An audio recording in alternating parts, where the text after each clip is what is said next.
আসসালামু আলাইকুম ওয়া রাহমাতুল্লাহি ওয়া বারাকাতুহু। বিসমিল্লাহির রহমানির রহিম। আলহামদুলিল্লাহি রাব্বিল আলামিন ওয়াল আকিবাতু লিল মুত্তাকিন ওয়াস সালাতু ওয়াস সালামু আলা সাইয়্যিদিল আমবিয়াই ওয়াল মুরসালিন ওয়া আলা আলিহি ওয়া আসহাবিহি আজমাইন।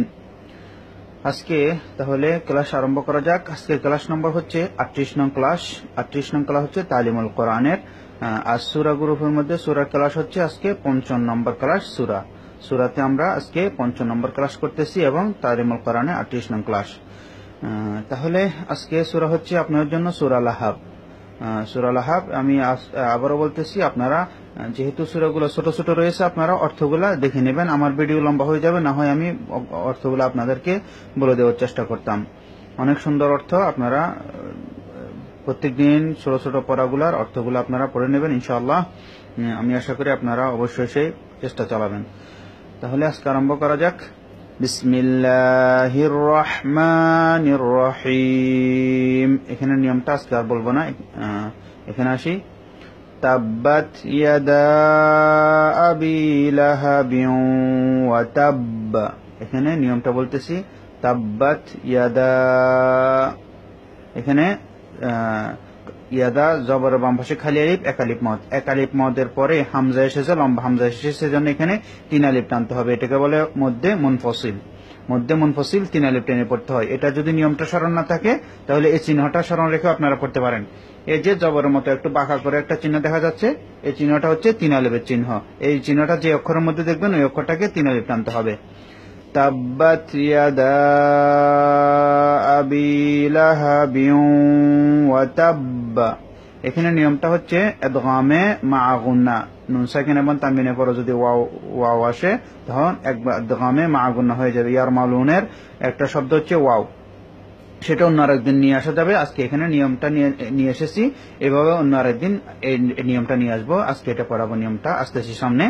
তাহলে এখানে লক্ষ্য করুন, তাটা যখন আমি উচ্চারণ করব তখন একটু নিঃশ্বাস বাইর হবে। তাটা উচ্চারণ করার সময় আওয়াজটা বাইরে হবে না। যেমন তাব্বাত ইয়াদা আবি লাহাবিন ওয়া তাব্ব। এখানে বা কলকলা হবে, ওয়া তাব্ব এভাবে। আবি বা ইয়াজের বি একালে টানতে হবে, জেরের বাম পাশে ইয়া সাকিন। তাব্বাত ইয়াদা আবি লাহাবিন ওয়া তাব্ব। এখানে গুণা হবে ইদগামে মা গুণা। মা আগনা আনহু মালুহু ওয়া মা কাসাব। এখানে মা এসএম নিয়ম। মদ হরফের বাম পাশে লম্বা হামজা আসলে ওইখানে 3 আলিফ টানতে হয়। মধ্যে মুনফসিল বলে এটাকে, মধ্যে মুনফসিল 3 আলিফ টেনে পড়তে হয়। এই চিহ্নটা দেখে আপনারা 3 আলিফ টানতে পারেন। মা আগনা আনহু মালুহু ওয়া মা কাসাব। এখানে দেখুন, এই নিয়মটা বোঝানোর জন্যই আজকে এই জিনিসগুলো নিয়ে এসেছি।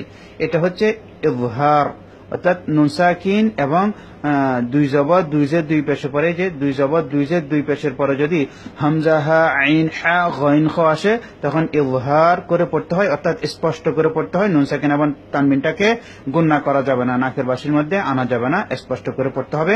এভাবে স্পষ্ট করে পড়াটাকে ইজহার বলা হয়।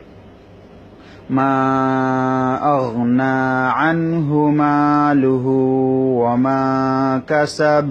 এখানে আনহু গুণা হবে না, আনহু।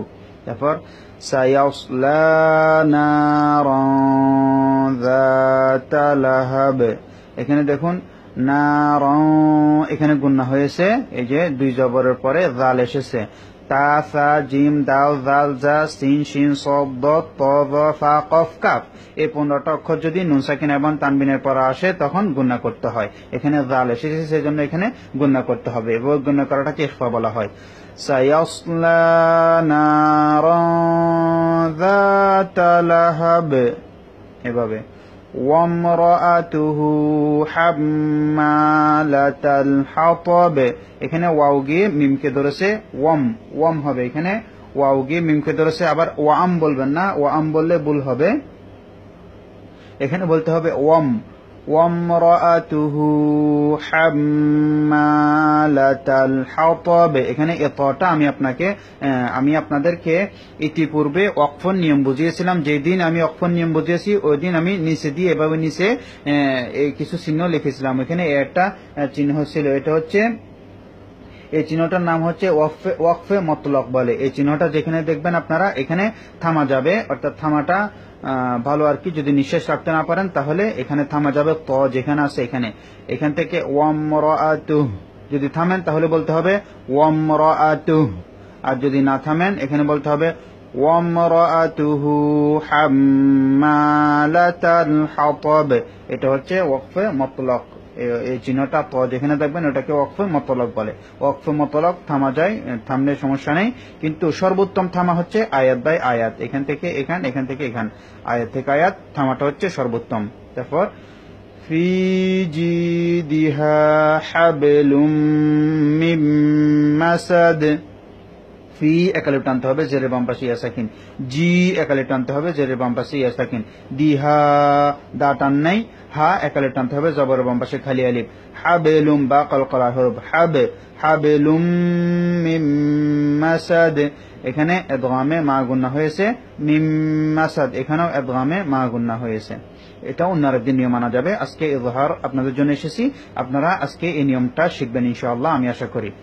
ফি জিদিহা হাবলুম মিন মাসাদ।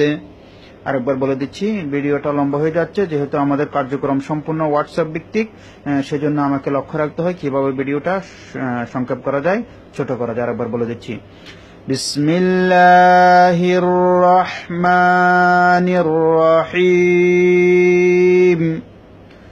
تبت يدا أبي لهب وتب ما أغنى عنه ماله وما كسب سيصلى نارا ذات لهب وامرأته حمالة الحطب في جيدها حبل